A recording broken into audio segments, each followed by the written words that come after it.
नमस्कार, मैं हूं आपके साथ इश्तियाक अहमद और आप देख रहे हैं आर्य न्यूज। स्वागत है आपका आर्य न्यूज में और रुख करेंगे देश और दुनिया की तमाम खबरों की तरफ, जहां पर कानपुर से इस वक्त की बड़ी खबर सामने आ रही है, जहां पर कानपुर के लाल बंगला इलाके में फूंका गया है पुतला। और वहीं आपको बता दें कि क्रिकेट प्रेमियों ने फूंका विराट कोहली का पुतला। और वहीं आपको बता दें कि टीम इंडिया की हार के बाद फूंका गया है ये पुतला। कोहली की खराब कप्तानी को बताया हार की वजह। इस वक्त की बड़ी और अहम खबर, जहां पर कोहली का पुतला फूंका गया है। और वहीं आपको बता दें कि क्रिकेट प्रेमियों ने ये कानपुर में लाल बंगला इलाके में विराट कोहली का फूंका है पुतला। और वहीं आपको बता दें कि कल भारत पाकिस्तान से 10 विकेटों से हारा था, जिसके बाद टीम इंडिया को लेकर काफी नाराजगी देखने को मिल रही है। और वहीं आपको बता दें कानपुर में टीम इंडिया के कप्तान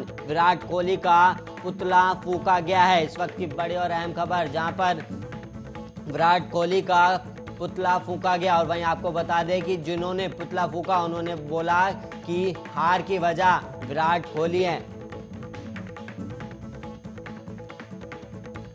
और वहीं देश में हर दिन करीब 15,000 नए कोरोना मामले दर्ज किए जा रहे हैं। और वहीं सोमवार सुबह स्वास्थ्य मंत्रालय की ओर से ताजा आंकड़ा जारी किया गया। और मंत्रालय के अनुसार पिछले 24 घंटे में 14,306 नए कोरोना केस सामने आए। और वहीं 443 कोरोना संक्रमितों की जांच चली गई। और वहीं 18,762 लोग कोरोना से ठीक भी हुए, यानी कि 4,899 एक्टिव केस कम हो गए। और कोरोना महामारी की शुरुआत से लेकर अब तक कुल 3,41,89,000 लोग संक्रमित हुए और इनमें से 4,54,712 लोगों की मौत हो चुकी है। वहीं अच्छी बात यह है कि अब तक 3,45,67,000 लोग ठीक भी हुए हैं। और वहीं देश में कोरोना एक्टिव केस की संख्या 2 लाख से कम है। वहीं आपको बता दें कि कुल 1,67,695 लोग अभी भी कोरोना वायरस से संक्रमित है, जिनका अभी इलाज चल रहा है। वहीं केरल में कोरोना वायरस संक्रमण के 8,538 नए मामले सामने आने के बाद केरल राज्य में संक्रमितों की कुल संख्या बढ़कर 49,06,125 हो गई। और इसके अलावा 363 रोगियों की मौत की भी पुष्टि के बाद मृतकों की तादाद 28,592 तक पहुंच गई। और वहीं शनिवार से 11,366 और लोग संक्रमित से उबर चुके हैं, जिसके बाद ठीक हो चुके लोगों की कुल संख्या बढ़कर 48,08,775 हो गई। और वहीं उपचाराधीन रोगियों की संख्या 77,363 है। और वहीं केंद्रीय स्वास्थ्य मंत्रालय ने बताया कि 24 अक्टूबर तक देश भर में 102 करोड़ 27,12,000 कोरोना वैक्सीन के डोज दिए जा चुके हैं।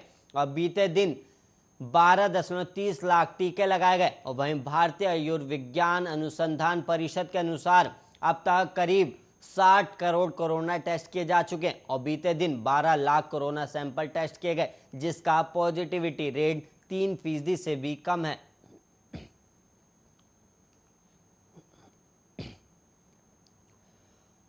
और वहीं क्रूज ड्रग्स केस में अब तक पूरी कहानी 3 चेहरों के इर्द गिर्द ही घूम रही है। और वहीं एनसीबी के जोनल डायरेक्टर समीर वानखेड़े, आर्यन खान और अनन्या पांडे, लेकिन अब मामले में एक ऐसे किरदार की एंट्री हुई है जिसने कहानी को नया मोड़ दे दिया। और उस किरदार के बारे में जानने से पहले आप इस शख्स के बारे में जान लीजिए। ये है कि केपी गोस्वामी। और आर्यन खान क्रूज ड्रग्स मामले के अहम गवाह गोस्वामी की आर्यन खान के साथ ली हुई सेल्फी वायरल हुई थी।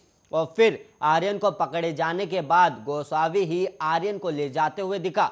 और आर्यन केस में जो नया किरदार सामने आया उसका नाम है प्रभाकर सैल, जो गोस्वामी का प्राइवेट बॉडीगार्ड है।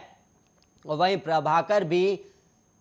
प्रभाकर ने बकायदा एक एफिडेविट देकर गंभीर आरोप लगाए। और समीर वानखेड़े पर प्रभाकर सैल ने आरोप लगाया कि खाली कागज को पंचनामा बताकर दस्तखत कराया। और गोस्वामी और सैम डिसूजा के बीच 18 करोड़ की डील हुई। और गोस्वामी सैम ने 8 करोड़ रुपए वानखेड़े को दिए। और प्रभाकर ने अपने हल्फनामे में सैम डिसूजा नाम के शख्स का जिक्र किया है। और वहीं प्रभाकर के मुताबिक सैम डिसूजा से उसकी मुलाकात एनसीबी दफ्तर के बाहर ही हुई थी। और प्रभाकर ने यह भी दावा किया है कि शाहरुख खान की मैनेजर पूजा ददलानी से केपी गोस्वामी और सैम डिसूजा ने मुलाकात की थी और ये मुलाकात मुंबई के लोअर पैरल इलाके में एक नीले रंग की मर्सिडीज में हुई थी। और इस बीच एनसीबी के मुंबई जोनल डायरेक्टर समीर वानखेड़े ने मुंबई पुलिस कमिश्नर को चिट्ठी लिखकर साजिश में फंसाए जाने की आशंका जाहिर की है। और उन्होंने चिट्ठी में लिखा है कि उन्हें सतर्कता संबंधी मामले में फंसाने के लिए योजनाबद्ध तरीके से कानूनी कार्रवाई का जाल बिछाया जा रहा है।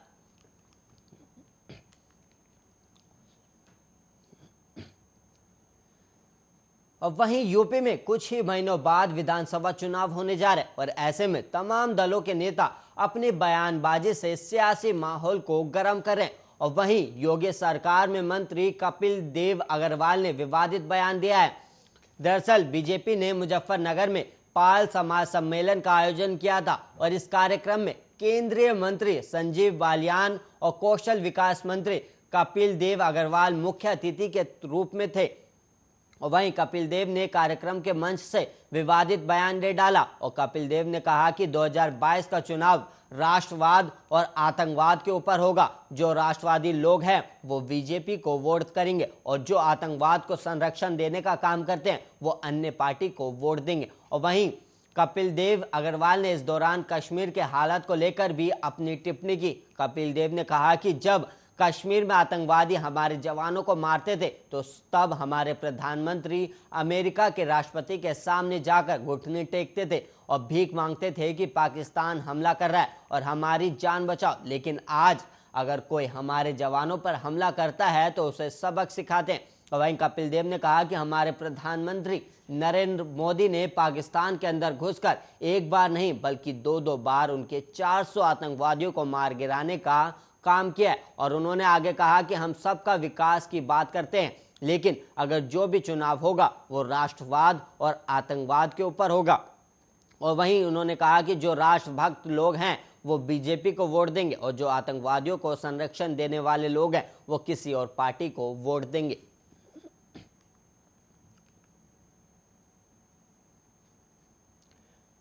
और वहीं पीएम मोदी आज यूपी के दौरे पर आत्मनिर्भर स्वास्थ्य भारत योजना की शुरुआत की है। और वहीं पीएम ने कांग्रेस महासचिव प्रियंका गांधी ने यूपी की स्वास्थ्य व्यवस्था को लेकर योगी सरकार पर हमला बोला है। और इसके साथ ही प्रियंका ने बड़ा ऐलान भी किया है और उन्होंने कहा कि अगर कांग्रेस की सरकार बनेगी तो यूपी में 10 लाख रुपए तक का इलाज मुफ्त होगा।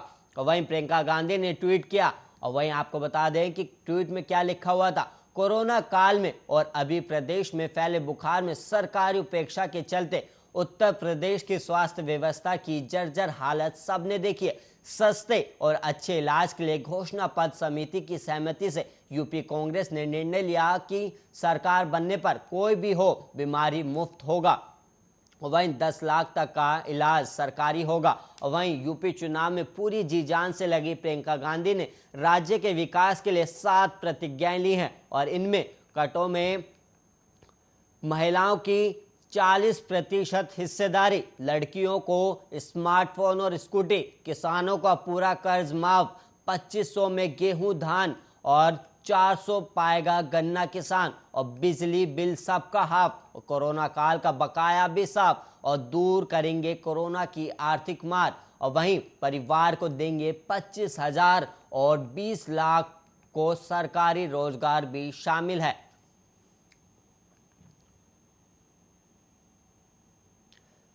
और वहीं कांग्रेस की राष्ट्रीय अध्यक्ष सोनिया गांधी ने प्रदेश कांग्रेस के नेताओं को 26 अक्टूबर को दिल्ली बुलाया। और वहीं बताया जा रहा है कि इस दौरान सोनिया गांधी उत्तराखंड में आई आपदा की समीक्षा के साथ चुनावी तैयारियों पर राज्य के नेताओं के साथ चर्चा करेंगी। और प्रदेश कांग्रेस अध्यक्ष जो कि उत्तराखंड के हैं गणेश गोंदियाल ने इसकी पुष्टि की है। और प्रदेश में भारी बारिश के बाद आपदा ने जानमाल का खासा नुकसान पहुंचाया और ऐसे में सरकार के स्तर पर किए जा रहे आपदा प्रबंधन और राहत कार्यों पर विपक्ष की भी नजर है।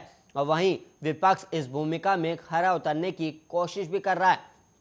और चुनावी सालों में राहत कार्यों में थोड़ी भी ऊंच नीच किसी भी पार्टी के लिए वरदान या घातक कदम साबित हो सकती है। ऐसे में भाजपा केंद्रीय नेतृत्व के साथ विपक्षी हाईकमान भी पूरी तरह से सचेत है। और वहीं राजनीतिक सूत्रों की माने तो सोनिया गांधी की प्रदेश के दिग्गज नेताओं के साथ बैठक इसी रणनीति का एक हिस्सा हो सकती है। और वहीं इस दौरान राष्ट्रीय अध्यक्ष प्रदेश में किए जा रहे आपदा राहत कार्यों पर रिपोर्ट भी मांग सकती है और इसके अलावा आगामी चुनाव रणनीति पर भी चर्चा होगी। और इस संबंध में प्रदेश अध्यक्ष गणेश गोदियाल ने बताया कि 26 अक्टूबर को उनकी मुलाकात पार्टी की राष्ट्रीय अध्यक्ष सोनिया गांधी से होनी है और इस दौरान पार्टी के प्रदेश प्रभारी देवेंद्र यादव भी मौजूद रहेंगे और अन्य नेताओं में पूर्व सीएम हरीश रावत और नेता प्रतिपक्ष भी इस बैठक में उपस्थित हो सकते हैं। और वहीं कांग्रेस प्रदेश अध्यक्ष गणेश गोदियाल ने बताया कि राज्य में परिवर्तन यात्रा का अगला चरण 5 नवंबर के बाद शुरू होगा और इसके अलावा हल्द्वानी में आयोजित होने वाला विजय संकल्प शंखनाद कार्यक्रम फिलहाल स्थगित कर दिया गया। और वहीं गोदियाल ने बताया कि 31 दिसंबर को पूर्व प्रधानमंत्री इंदिरा गांधी की पुण्यतिथि 31 अक्टूबर को प्रियदर्शनी शौर्य सम्मान दिवस के रूप में मनाई जाएगी और इस दौरान पूर्व सैनिकों और शहीदों के परिजनों को सम्मानित किया जाएगा।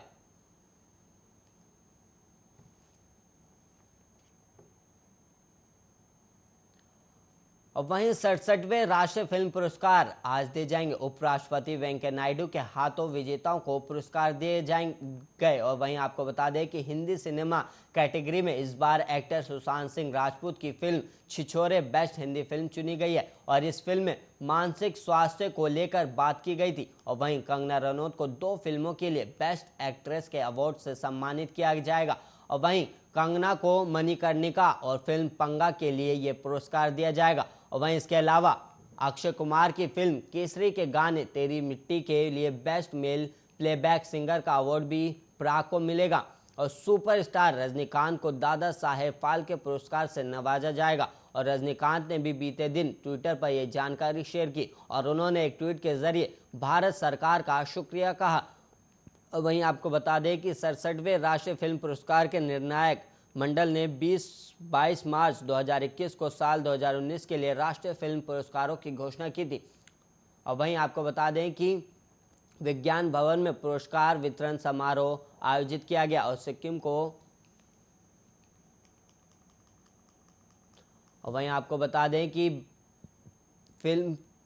फीचर फिल्म का पुरस्कार मिला और फिल्म महर्षि को सर्वश्रेष्ठ लोकप्रिय फिल्म का पुरस्कार दिया गया, जबकि आनंदी गोपाल को सामाजिक मुद्दों पर सर्वश्रेष्ठ फिल्म बनाने के लिए पुरस्कार है। और वहीं धनुष और मनोज वाजपेयी को संयुक्त रूप से बेस्ट एक्टर अवार्ड दिया गया, जबकि Manikarnika the queen of Jhansi and पंगा के लिए कंगना रनौत ने बेस्ट एक्ट्रेस अवार्ड अपने नाम किया है।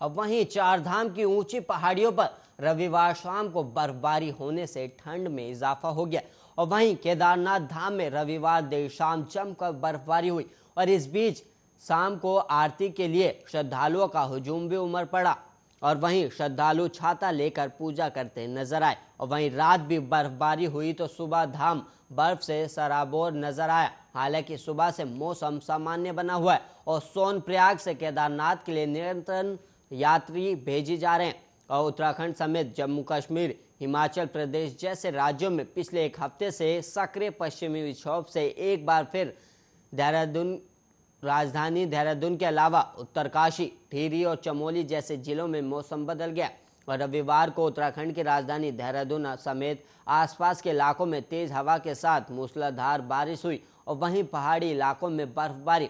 मौसम विज्ञान केंद्र के निदेशक और वरिष्ठ मौसम विज्ञानी विक्रम सिंह के मुताबिक मौसम साफ बना रहेगा, लेकिन आने वाले दिनों में पर्वतीय इलाकों में भारी बर्फबारी हो सकती है। बद्रीनाथ धाम के ठीक पीछे नीलकंठ, नरनारायण पर्वत सहित आसपास की चोटियों पर भी रविवार को दोपहर बाद बर्फबारी हुई थी, जिसके बाद से चोटियां बर्फ से ढकी है और धाम में भी कड़ाके की ठंड पड़ रही है। और मौसम विभाग की ओर से राज्य के उत्तरकाशी, देहरादून, रुद्रप्रयाग, चमोली, नैनीताल सहित चंपावत जिले में हल्की बारिश, गर्जना के साथ बौछारें पड़ने की चेतावनी जारी की गई थी और इसे देखते हुए शासन प्रशासन पहले ही अलर्ट मोड पर था।